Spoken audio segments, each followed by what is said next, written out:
O'zbekistonning barcha viloyatida qanday ob-havo bo'ladi? Assalomu alaykum, hurmatli tomoshabin. Bizning kanalda har kunlik va haftalik ob-havo ma'lumotini bilib olishingiz mumkin. Buning uchun kanalimizga obuna bo'lib, like tugmachasini bosib qo'yishni unutmang. Diqqat qiling, O'zgidromet markazi 20-iyul kungi ob-havo prognozini e'lon qildi. Unga ko'ra, Toshkent shahrida havo ham bulutli bo'ladi, yog'ingarchilik kutilmaydi. Shamol shahardan 3-8 metr/sekund tezlikda esadi. Ba'zi joylarda esa 12-15 santimetrgacha ham kuchayishi mumkin. Harorat kechasi 27-29 daraja, kunduzi 41-43 daraja bo'ladi. Qoraqalpog'iston Respublikasi va Xorazm viloyatida havo biroz bulutli, ba'zi joylarda o'zgaruvchan bo'ladi. Yog'ingarchilik kutilmaydi. Harorat kechasi 22-27 daraja, kunduzi 34-39 daraja bo'ladi. Buxoro, Navoiy viloyatida havo biroz bulutli bo'ladi, yog'ingarchilik kutilmaydi. Shamol shahardan 7-12 metr/sekund tezlikda esadi.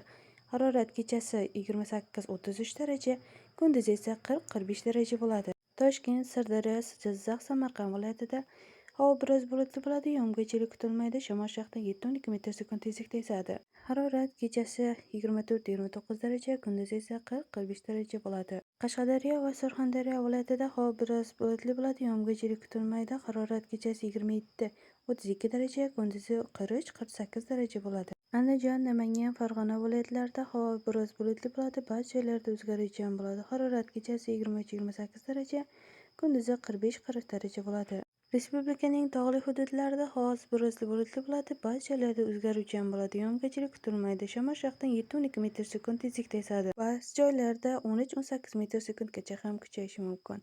Harorat kechasi 17-22 daraja, kunduzi 30-35 daraja, ba'zi joylarda 37 gacha ham bo'lishi mumkin. Bizni kuzatishda davom eting, biz sizga eng saralarni taqdim etishda davom etamiz. Xayr, salomat bo'ling.